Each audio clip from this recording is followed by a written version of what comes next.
Aujourd'hui, le titre du message, c'est les 3 tentations de Jésus dans le désert. Nous allons voir ensemble le passage que nous venons de lire dans Matthieu au chapitre 4, les versets 1 à 11. En premier, pour donner un peu de contexte à ce passage-là, Matthieu, lui, le situe juste immédiatement après le baptême de Jésus-Christ au chapitre 3. Et on s'entend, Jésus-Christ, il est parfait, il n'a pas besoin de se repentir, il n'a pas besoin d'être baptisé, mais c'est au nom de toute l'humanité que Jésus a été baptisé, qui a été oint du Saint-Esprit et qui a été accrédité par Dieu le Père comme ayant autorité non seulement sur toute l'humanité, mais surtout le cosmos. Et c'est ce qu'on lit dans Matthieu chapitre 3, verset 17, où après que Jésus a été baptisé, qu'il est sorti de l'eau, le Saint-Esprit est descendu sur lui comme une colombe, puis il y a une voix qui se fait entendre des cieux, qui a dit, « Celui-ci est mon Fils bien-aimé, en qui j'ai mis toute mon affection. » Et c'est un des rares passages où on voit la Trinité en action. On voit le Saint-Esprit, Dieu le Fils et Dieu le Père. Mais malgré que ces passages-là sont rares, Jésus-Christ a toujours été accompagné par le Père et le Saint-Esprit résidait en lui en tout temps. Ça fait que les 3 ont toujours travaillé ensemble, bien que ça ne ressort pas toujours au niveau des passages là, de l'Évangile. Maintenant, au chapitre 4, lorsqu'on arrive au passage d'aujourd'hui, on voit que c'est l'Esprit qui conduit Jésus-Christ dans le désert pour le préparer davantage justement au ministère terrestre qu'il va effectuer envers l'humanité. Et c'est ce qu'on lit. Alors Jésus fut amené par l'Esprit dans le désert pour être tenté par le diable. Lorsque Jésus, en fait, a été conduit au désert, c'est pas par hasard qu'il allait là. Il suivait les directives de Dieu le Père et il allait là parce qu'il était censé aller là. Et il avait pour mission, quand il est venu sur terre, c'est de détruire les œuvres du diable pour nous sauver, pour nous ramener en harmonie, en communion avec le Père, le Fils et le Saint-Esprit.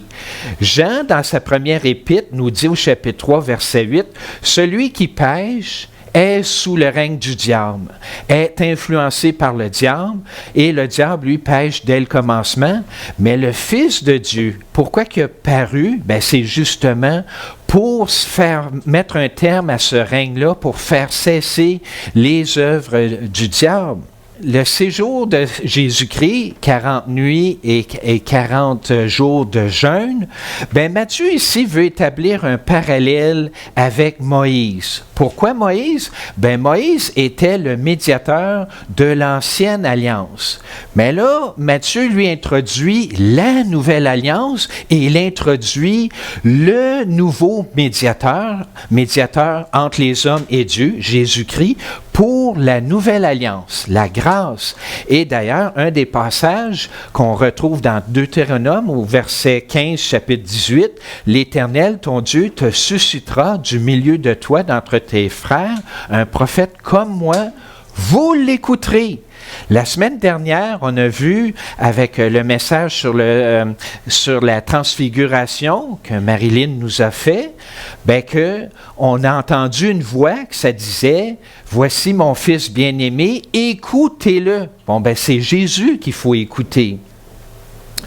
Bien que Jésus ait pu être physiquement affaibli par le fait qu'il n'a pas mangé, pas bu pendant 40 jours, puis j'ai fait des recherches au niveau médical, il semblerait que oui, on peut, un être humain en bonne santé, avec un poids normal, peut réussir à conserver une bonne santé après 40 jours de jeûne. Mais dépasser ce temps-là, ça se complique.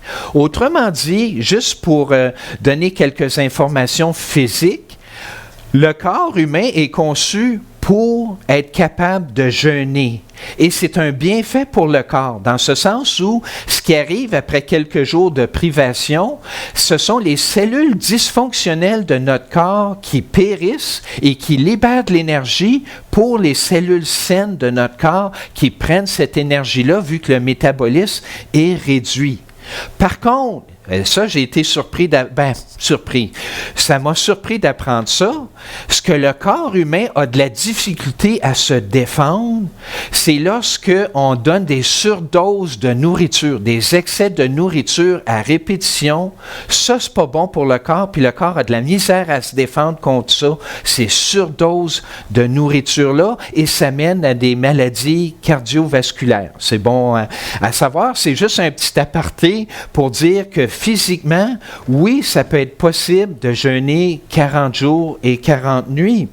Jésus, en passant, a toujours été de toute éternité en communion avec le Père et avec le Saint-Esprit. Il n'y avait pas besoin qu'on lui rappelle ou de démontrer aux autres qu'il est le Fils de Dieu. Non, il le sait, il connaît son identité, puis il veut que nous aussi, on commence à mieux comprendre notre identité en communion avec notre Créateur. Ça fait que Jésus, lui, il savait qu'il était entre bonnes mains, entre les mains du Père, sous la direction du Saint-Esprit. C'est important d'établir ça en premier avant de voir les tentations, parce que, autrement dit, Jésus n'a jamais passé proche de succomber aux tentations. C'était de la routine pour lui. On arrive à la première tentation. Pourquoi Jésus a été tenté? Qu'est-ce que Matthieu veut nous montrer par ce passage-là? C'est pour nous apprendre un peu sur les tactiques de l'adversaire. Comment est-ce qu'il procède? Une des premières tactiques que l'adversaire utilise pour nous faire dévier de la communion avec Dieu, c'est l'orgueil et la convoitise. Et d'ailleurs, on le voit ici dans le passage suivant, après avoir jeûné 40 jours, 40 nuits, Jésus a eu faim. Le tentateur s'étant approché, et là, Matthieu nous dit, Jésus, un contact direct avec le diable, lui dit, « Si tu es fils de Dieu, ordonne que ces pierres deviennent des pains. » Jésus répondit, il est écrit, « L'homme ne vivra pas seulement de pain, mais de toute parole qui sort de la bouche de Dieu. » En passant, le Nouveau Testament, à ce moment-là, n'était pas encore écrit. Il y avait juste l'Ancien qui existait et il allait avoir beaucoup de paroles qui allaient sortir de la bouche de Dieu pour la Nouvelle Alliance, pour, dans le fond, le Nouveau Testament. Le diable ici joue sur l'orgueil et c'est notre problème à tous les êtres humains. Lorsqu'il a approché Adam et Ève, qu'est-ce qui était convoité? C'était le fruit défendu. Puis le diable a dit, oui, tu peux le manger, ça. Et non, fallait pas. Mais ce fruit défendu-là, c'est toujours de quoi qui est plus attirant pour les êtres humains. Et Jésus, lui, il connaît son identité. Il n'a pas besoin de prouver au diable qu'il est le Fils de Dieu. Puis il faisait confiance au Père pour pourvoir à tous ses besoins. Et Jésus connaissait sa mission. Il savait qu'il n'allait pas mourir de faim. Il savait qu'il allait plutôt mourir sur une croix pour racheter les fautes de toute l'humanité. D'ailleurs, Jésus nous dit dans le Sermon sur la montagne, un peu plus loin, « Ne vous inquiétez donc pas et ne dites pas que mangerons-nous, que boirons-nous, de quoi serons-nous vêtus, car toutes ces choses, ce sont les païens ou les gentils qui les recherchent. Votre Père céleste, il sait que vous en avez besoin. Cherchez premièrement le royaume et la justice de Dieu.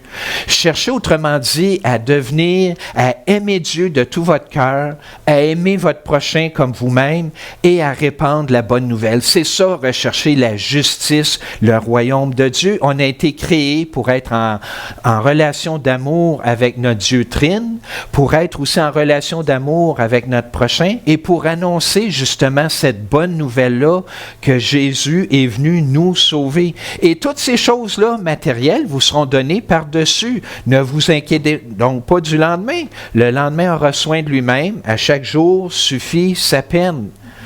Nous, malheureusement, les êtres humains, on n'est pas portés à vouloir faire la volonté de Dieu. Ben non, on cherche notre satisfaction. Et la chair, dans Romains au chapitre 8, on s'y rapportera pas, mais la chair n'est pas capable de se soumettre à Dieu, même si elle voudrait, elle n'est pas capable. Ça prend l'Esprit Saint de Dieu pour être capable de faire sa volonté. Et notre tendance normale, naturelle, et le diable le sait, ben c'est de convoiter, et on n'est jamais satisfait finalement. On en veut toujours plus et plus. Réalisons là, que dans cette voie-là, la convoitise puis l'orgueil, il n'y a pas d'avenir là-dedans, puis on n'a pas la paix, puis on n'est pas bien dans ça. Et on a besoin, autrement dit, tous, d'une guérison spirituelle, parce qu'on est orgueilleux, puis on convoite.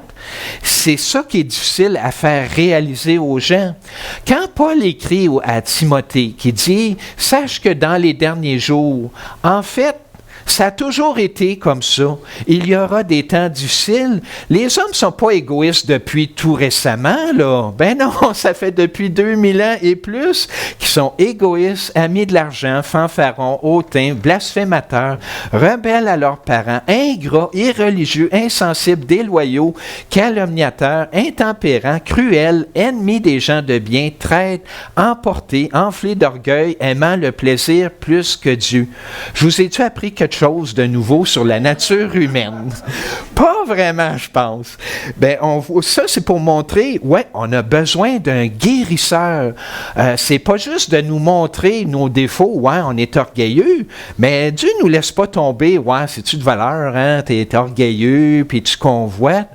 Jésus s'est porté volontaire pour racheter les fautes de tout le monde. Il s'est mis au dernier rang pour remonter tout le monde avec lui. Et il est le bon médecin qui nous guérit de tous nos problèmes de convoitise.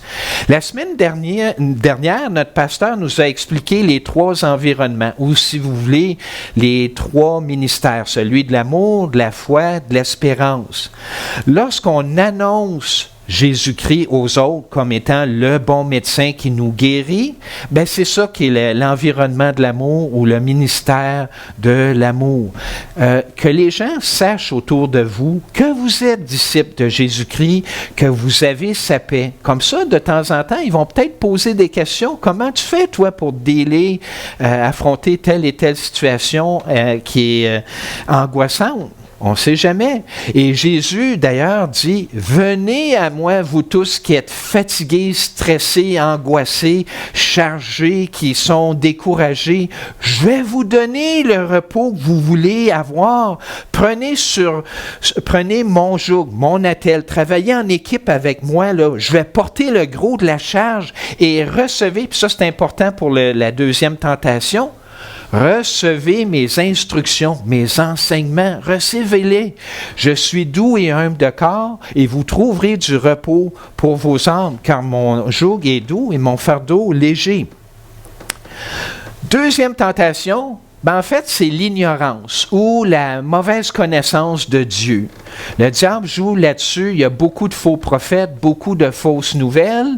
Même, on a ce qu'on appelle dernièrement, il y a eu un terme, la vérité alternative. On a vu ça sous le président M. Trump. Il existe la vérité alternative. C'est quoi ça? C'est une belle expression pour dire un mensonge. Un exemple de ça, de vérité alternative, ou si vous préférez, de mensonge, parce que le diable, il ment souvent. Ben, le premier mensonge ou la première vérité alternative, c'est lorsque le diable a dit à Ève dans le jardin d'Éden, « Hein?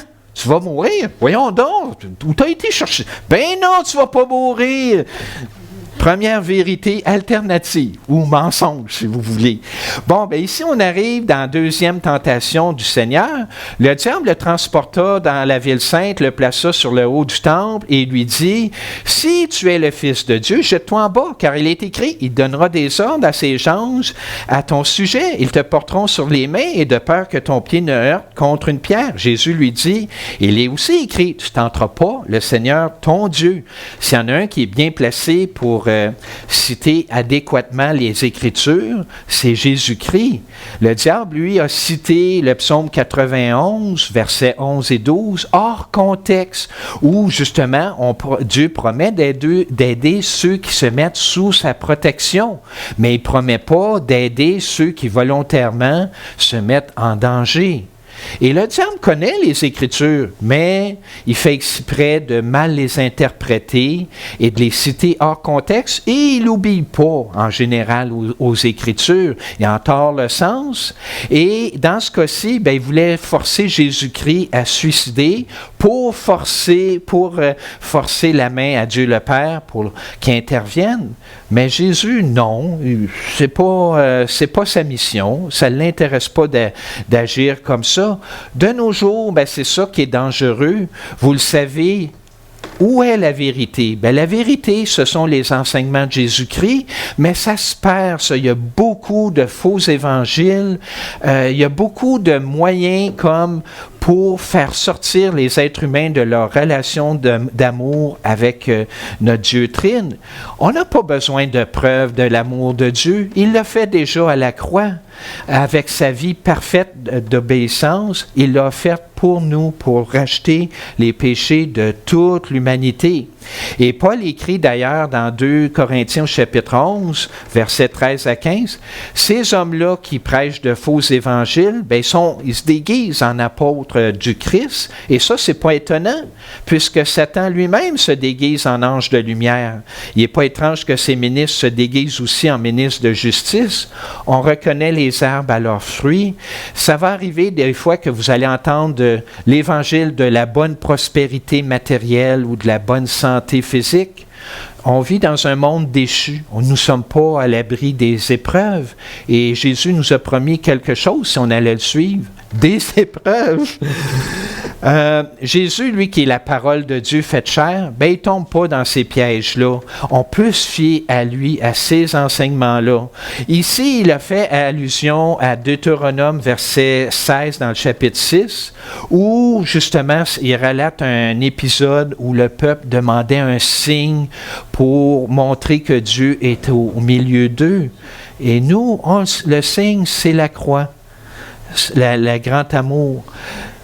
Pour éviter qu'on soit ignorant, parce que c'est beau faire des disciples, c'est important aussi de les nourrir dans la saine doctrine, dans la vérité, dans les enseignements du Christ.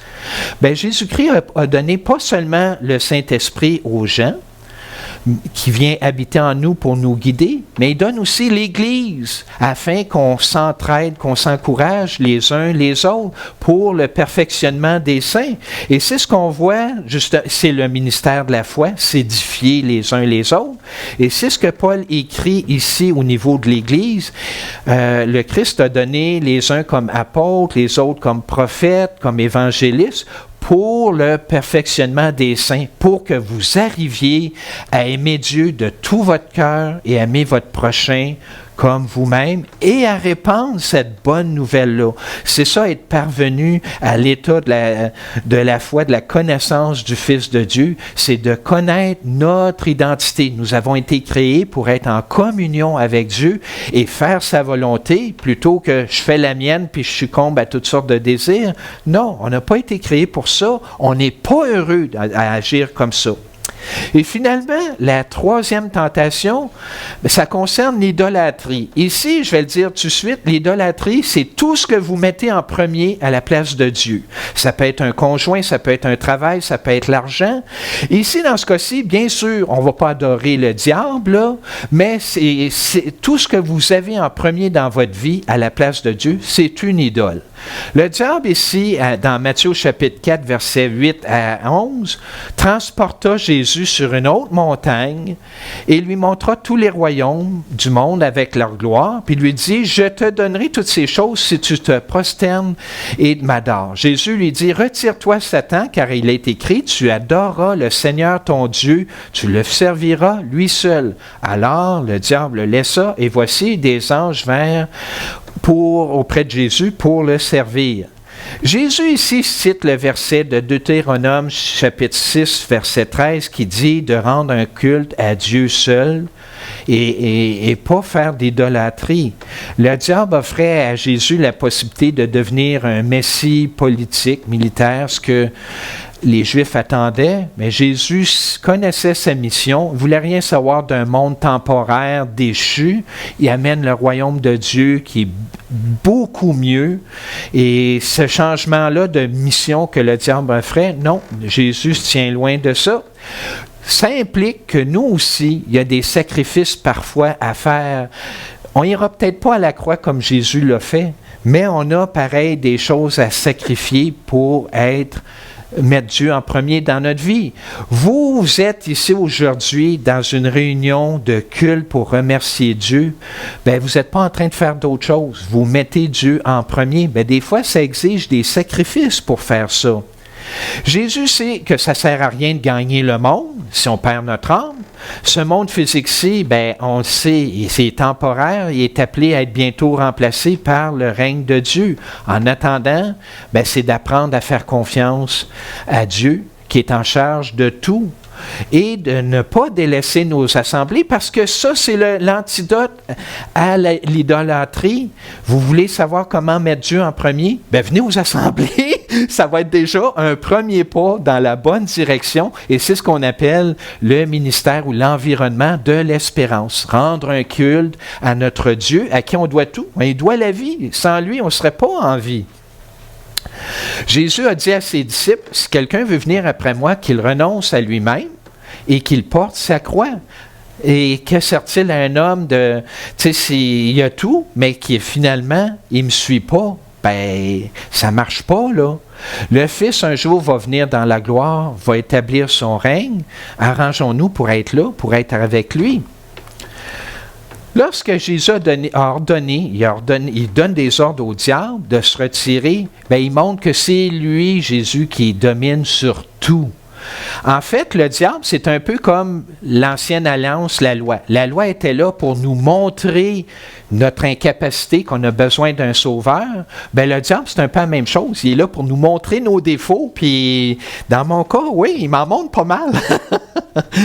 Faisons appel au Saint-Esprit qui habite en nous pour justement contrecarrer ces tentatives de nous éloigner de la communion avec Dieu. Lorsque j'essaie par moi-même de résister aux tentations, vous pouvez être sûr d'une chose, j'échoue 100 000 à l'heure. Lorsque je considère, ah non, encore une tentation, un mauvais désir, bon ben que je ne suis pas capable, puis que je m'en remets au Saint-Esprit, c'est là que je succombe pas. C'est parce que je fais appel au Saint-Esprit. Je suis comme un petit enfant qui dit, non, moi, par moi-même, je ne peux rien faire.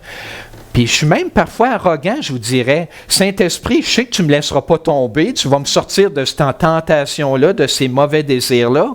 Puis c'est comme, j'ai foi que, ben oui, il ne va pas arriver puis dire, ah, désolé Pierre, mais cette fois-ci, il faut que je te laisse succomber.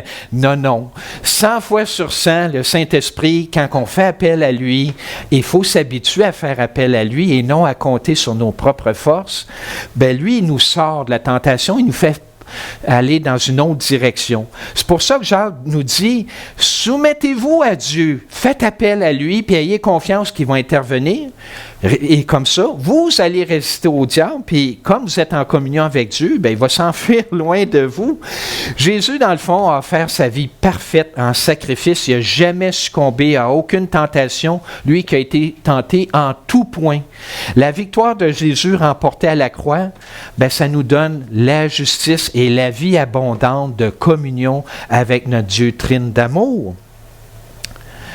Et Paul nous écrit dans Romains chapitre 5, verset 17, « Si par l'offense d'un seul, Adam et Ève, là, la mort a régné, ben, à plus forte raison, ceux qui reçoivent, il faut recevoir par la foi, on croit, on a confiance en notre Dieu d'amour, l'abondance de la grâce, le don de justice, nos fautes sont pardonnées, ben, à plus forte raison, on va régner avec notre grand frère Jésus-Christ. » Qu'est-ce qu'on a vu en conclusion aujourd'hui?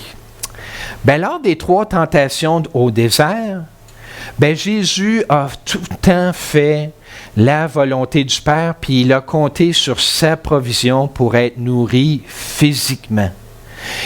Il est la parole faite chair, il n'a pas été trompé par un verset que le diable a cité hors contexte pour demander une preuve d'amour. Jésus, de toute éternité, il est en communion d'amour avec le Père et le Saint-Esprit. Et il a refusé aussi la gloire d'un monde temporaire afin justement de nous conduire, les enfants de Dieu, les fils et les filles de Dieu, à la gloire.